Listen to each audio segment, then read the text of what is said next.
resource creator with my brand, Mrs. Munch's Munchkins.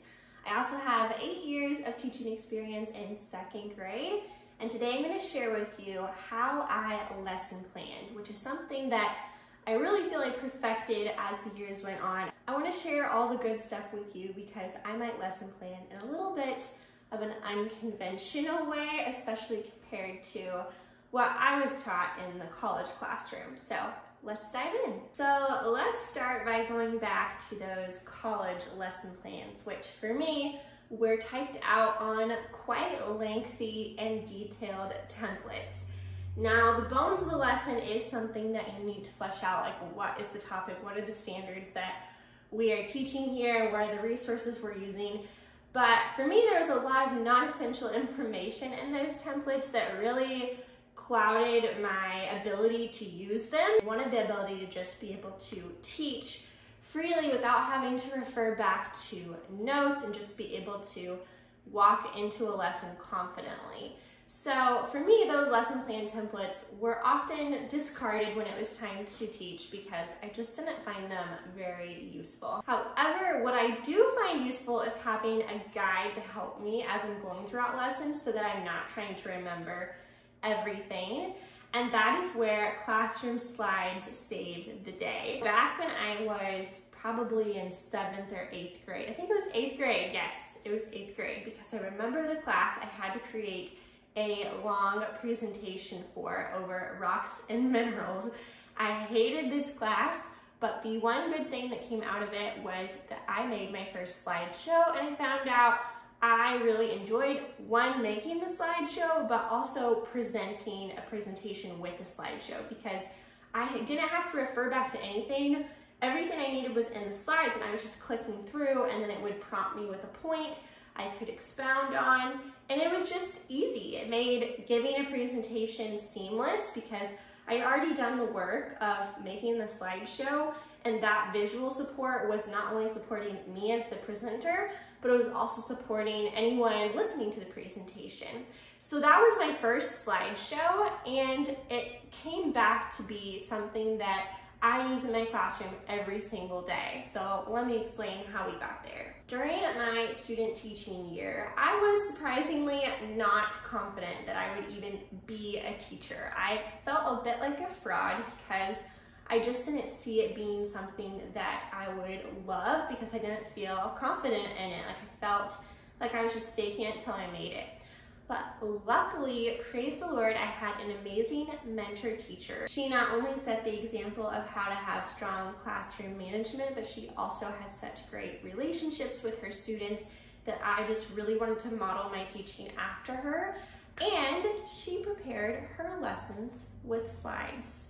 At that time, the school that I student taught at had a new program that was an interactive smartboard. I've never had the privilege to teach with an interactive smartboard again, but they were really trying to make the most of that by creating slides that the students could manipulate and interact with in front of the whole class. And it was so fun.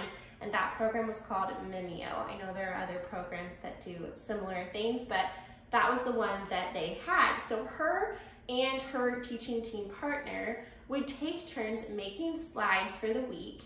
And when I saw how they used those slides to go through their lessons, I was put at ease so much. And I knew instantly, this is like that 8th grade science project that I had where I made slides. And I just got it instantly. I was like, absolutely, that's how I'm going to be able to teach, is by making these slides.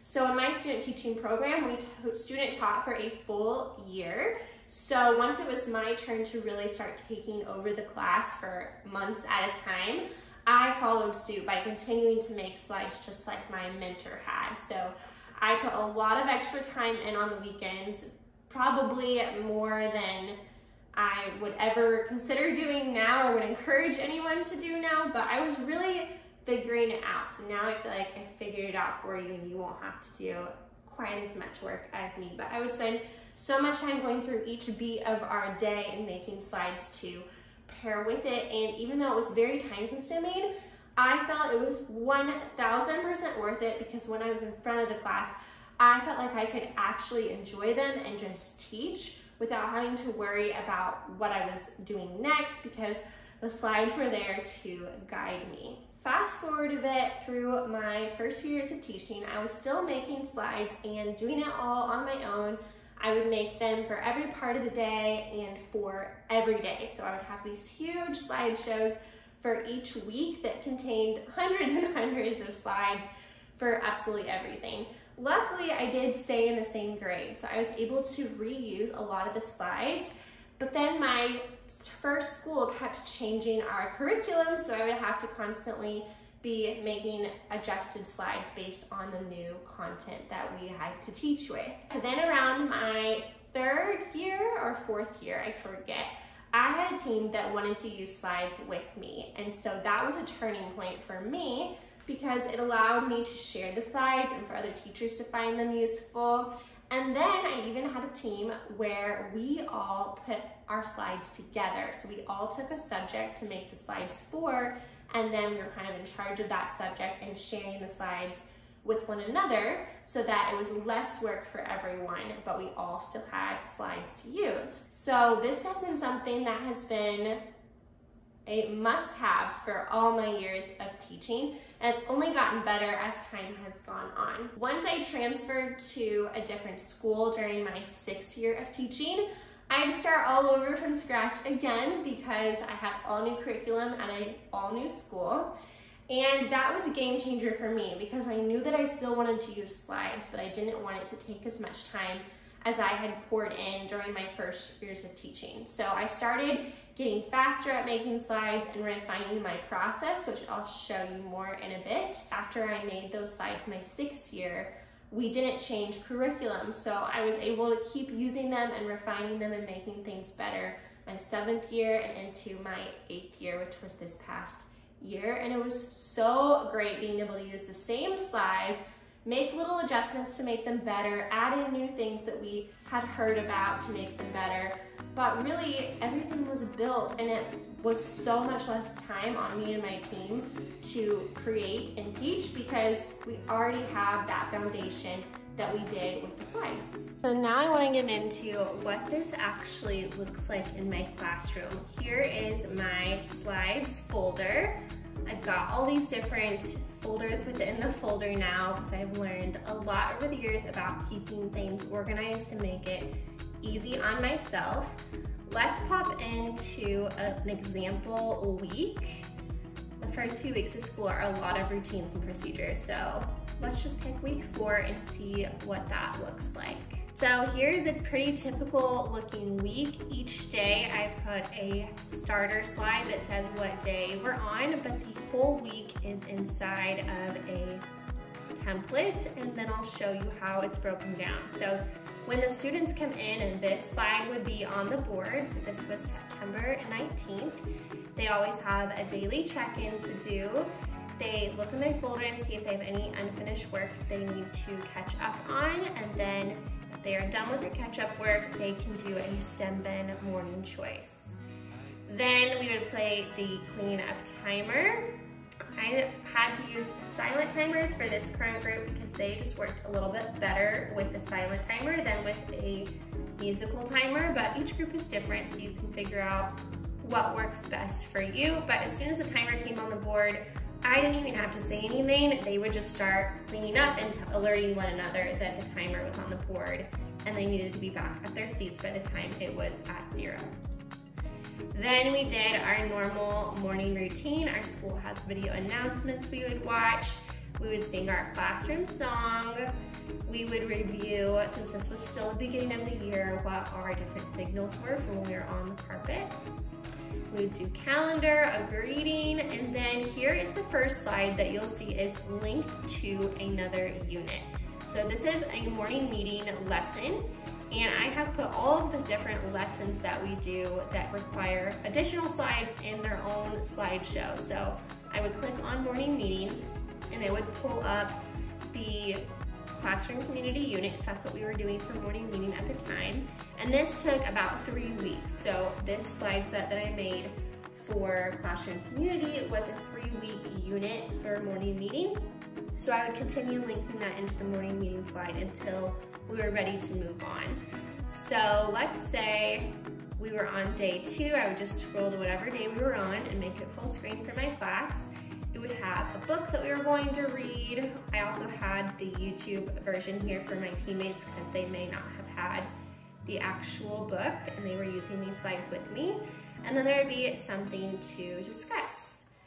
And we talked about how families make promises to each other, and they brainstormed what we should put in our classroom promise that I ended up drafting later on. Once we were done with our morning meeting slides, I would just exit out of those and return to the main slideshow. So then it looks like we did a grammar page and some phonics review, orthographic mapping, and now we're on another slide that is linked to a unit. So I would click on the writing, and it would pull up our first unit on personal narratives. So again, this is another slideshow I made to cover a specific unit of study. This was on personal narratives and writing, and it was covering 3 weeks. So I would, again, be linking this slide set every time I had a writing slide until we were done with this unit. So again, we'll just pick day 2. Looks like we would have read this book, we would have discussed how it was a personal narrative, we would have watched a video about it, and then they would have done this work page where they brainstormed story ideas for their own personal narrative. When I was done, I would just exit out and return again to the regular slideshow. We're moving into math. Math does not have its own slide set because whenever I would click on this, it would bring me to our math curriculum page, and I would just go to the lesson we were on and teach from the lesson page. So I didn't have a separate slideshow for that. Then we would do our math groups and read aloud. We would get in line order to go to lunch and recess, and then finish up any math stations that we didn't get to after we returned from lunch. Looks like we had a birthday to celebrate, so I have that slide ready to go. And here is our reading set. You're getting the idea. So I made this one for just this week, since every week we would switch books and reading. So that one did change by week. Anything we were doing or reading, vocabulary we were discussing is all embedded into the slideshow.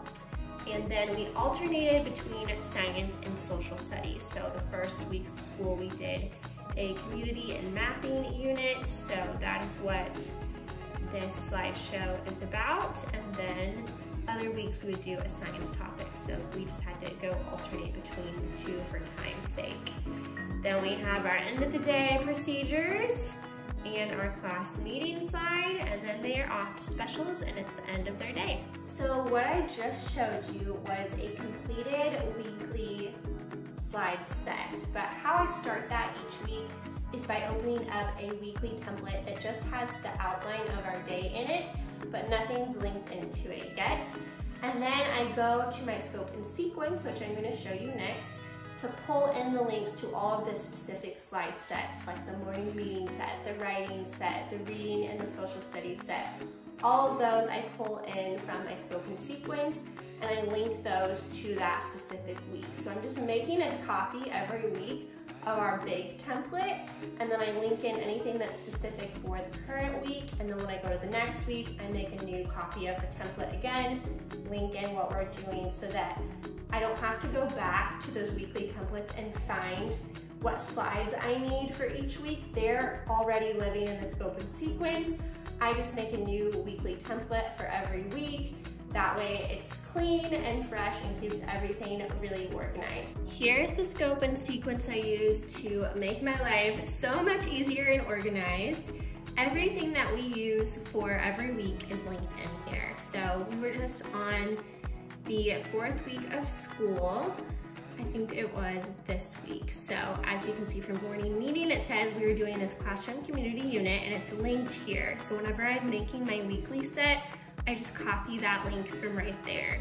It says exactly what we were doing in math, what pages we were doing for phonics and grammar. There's our personal narrative writing unit linked up. There is our, that's quarter 4. There's our reading lesson. It says nothing for science since we were on social studies. And there is linked our community unit for social studies. So this makes it so easy because every year I would just copy this scope and sequence and start typing in what we were doing for the current year of school. And then it was super easy just to refer back to the past year to grab the links that we needed for each specific subject and paste them into the new year's scope and sequence. So this made life so much easier, and I'm really excited for my team to be able to utilize this as they go into this current year of teaching. They'll be able to quickly find what they need because it's all here in the scope, so they don't have to go searching through Google Drive to find anything. It's all here. If you're interested in using this scope and sequence slide template, you can get it for free by joining my email list. The link is in the description. I could go on and on and on about how beneficial using slides are, but I hope that you can see how amazing they can be for you as a teacher to build that confidence in you and to keep you organized. But also it helps my students so much to have that constant visual on the board of what we're doing and what's happening in the classroom, especially when we're doing reading groups or math groups. To have that visual on the board of where they should be and what they're doing really helps them. And it just puts everyone at ease because we're just trucking along with the slides. It's prompting us of what to do. They get familiar with the routine of the slides and what each slide means. It just helps our classroom run so much smoother. If you're really interested in getting started with slides but you feel overwhelmed on where to start, I have so many resources to help you. I make slide templates, much like what I showed you. I was showing you my pastel back to school template in the weekly slide set that I gave you as an example. And those slide sets are what I use to plan out every single week. I have themed ones for throughout the entire year of school, so I will link to the bundle one in the description, but each slide set is also sold separately within that bundle. In addition, I have a blog post that dives in a little deeper to how I set up a week of slides or how I set up a unit. So that link will be in the description. And finally, because this topic is something I really can talk about for hours, I made a full-blown digital course that you can go through called Slides Made Simple. The whole point of the course is to walk you through totally confused to confident with how to create and implement your own classroom slides. I walk you through it step by step by step. There's over 5 hours of content in the course, plus there's a live Q&A call and so much more. So I will link to that. It's not open at all times, so depending on when you watch this, it may or may not be open at this time, but there is a wait list. So if the course is not currently open, hop on the wait list. You'll get a discount code when the slide course does open, and you'll be the first to know of when it's coming back. Thanks so much for watching this video. I hope it was helpful and inspiring to you, and I will see you in the next one. Bye!